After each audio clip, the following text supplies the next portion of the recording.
Paix et tout bien, pax et bonum.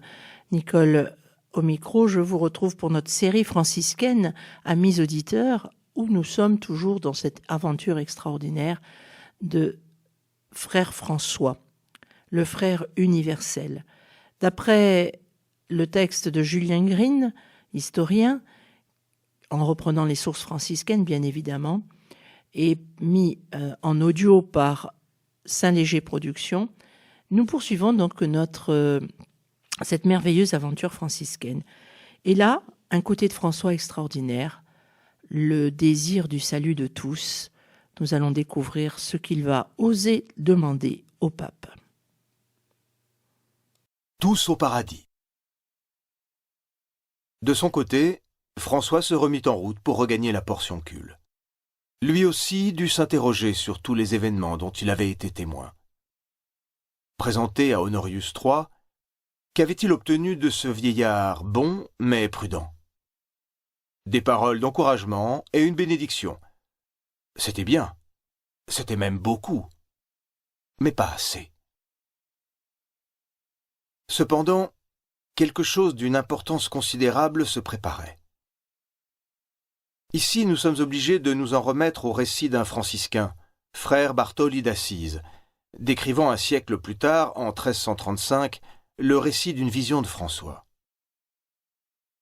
Alors qu'il était en prière dans l'église Sainte-Marie des Anges, une nuit de ce même mois de juillet, le Christ lui apparut avec sa mère, l'engageant à demander une grâce qui glorifia Dieu et sauva les hommes, et pour cela, de retourner aussitôt à Pérouse présenter sa requête au pape.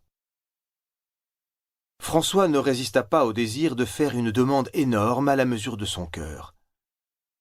Même sans cette vision, il nous paraît capable d'aller jusqu'aux dernières limites de l'audace dans le domaine de la charité. Sauver l'humanité. Comment ne pas se rappeler la prière que fit à son tour le père de Foucault? Mon Dieu, faites que tous les hommes soient sauvés. C'est dans un état d'esprit semblable que François, en compagnie de frère Maceo, s'en fut retrouver le Seigneur pape. Son plan était bien arrêté. Fort de la permission du Christ, il allait demander une indulgence gigantesque. À Pérouse, il obtient son audience. On n'oublie pas un regard comme le sien. Et voilà François aux pieds d'Honorius. Devant ses cardinaux, le pape lui demande l'objet de sa visite. Suit alors l'incroyable dialogue dont quelques phrases sont arrivées jusqu'à nous. François veut une indulgence très importante. On croit voir le sourire sur le visage du vieillard. Une indulgence. De combien d'années? Ce ne sont pas des années que je demande, mais des âmes. Le langage est insolite et le pape a besoin d'éclaircissement. Explique-toi, mon fils. Saint-Père, que chaque fidèle franchissant, absous et contrit, le seuil de Sainte-Marie des Anges à la Portioncule, obtienne le pardon de tous ses péchés et la remise des peines qui s'y attachent. Le pardon total de tous leurs péchés et la remise de leurs peines, c'est l'indulgence qu'on accorde aux croisés qui vont se battre pour le Christ. François le sait, mais l'idéal de la chevalerie est encore tout vif dans son cœur. Il est tout prêt à batailler s'il le faut. Malgré l'étonnement du pape, il y a dans la présence de François quelque chose qui fait tomber les objections. Cependant, une requête aussi stupéfiante exige mûre réflexion. Comme il fallait s'y attendre, les cardinaux murmurent. Une telle indulgence accordée à tous va certainement affaiblir le privilège des croisés et causer du mécontentement, si ce n'est des défections. François fait alors usage de son argument le plus fort. C'est le Christ lui-même qui l'a chargé de faire cette demande au pape. Le moyen de tenir tête à un saint si prodigieusement mandaté? Honorius cède, mais il tient compte de la critique du Sacré Collège. L'extraordinaire indulgence ne pourra être obtenue qu'une fois l'an, le 2 août. François n'en demande pas plus. Fou de joie, il voit déjà les multitudes passant dans l'église de la Vierge, arrachées à la mort éternelle, et après avoir dit sa reconnaissance au pape, il se sauve. « Petit homme simple !» lui crie le pape, ému de sa candeur. « Tu t'en vas sans l'autorisation écrite. » François a-t-il changé d'avis sur la valeur des parchemins et des signatures depuis son entrevue avec Innocent III ? Sa réponse est immédiate et d'un ton admirable. Si cette indulgence est de Dieu, la Sainte Vierge est la charte, et le notaire le Seigneur Christ. Un peu plus tard, parmi les lépreux de Collestrada où il s'arrêta sur le chemin du retour, il vit en songe le Seigneur qui lui confirmait l'approbation du pape.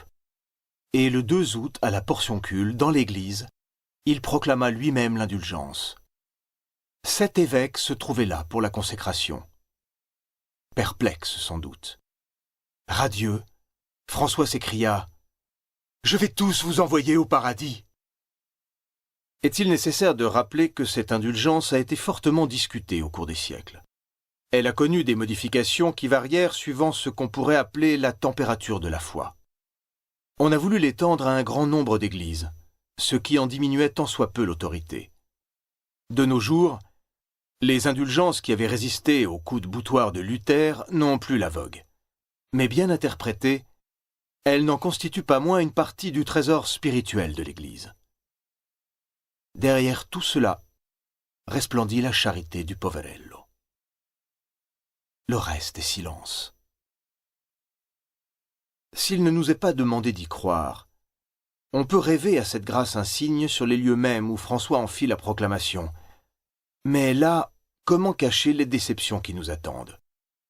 Stimulé par une dévotion grandissante, le zèle architectural se mit sans tarder à l'œuvre pour décorer, enrichir ce qui eût dû rester dans sa nudité originelle.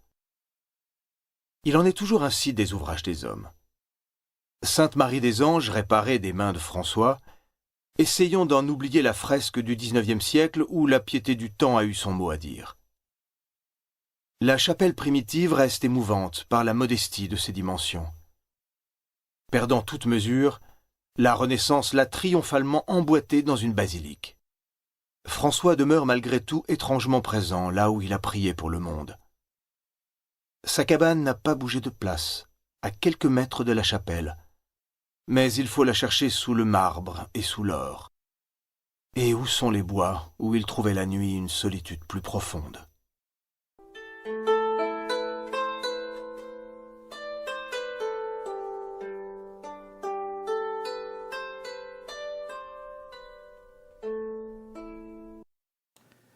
Rendez-vous la semaine prochaine, amis auditeurs. Nous allons poursuivre la merveilleuse aventure franciscaine, la vie de François d'Assise, racontée par Julien Green aux éditions Saint-Léger.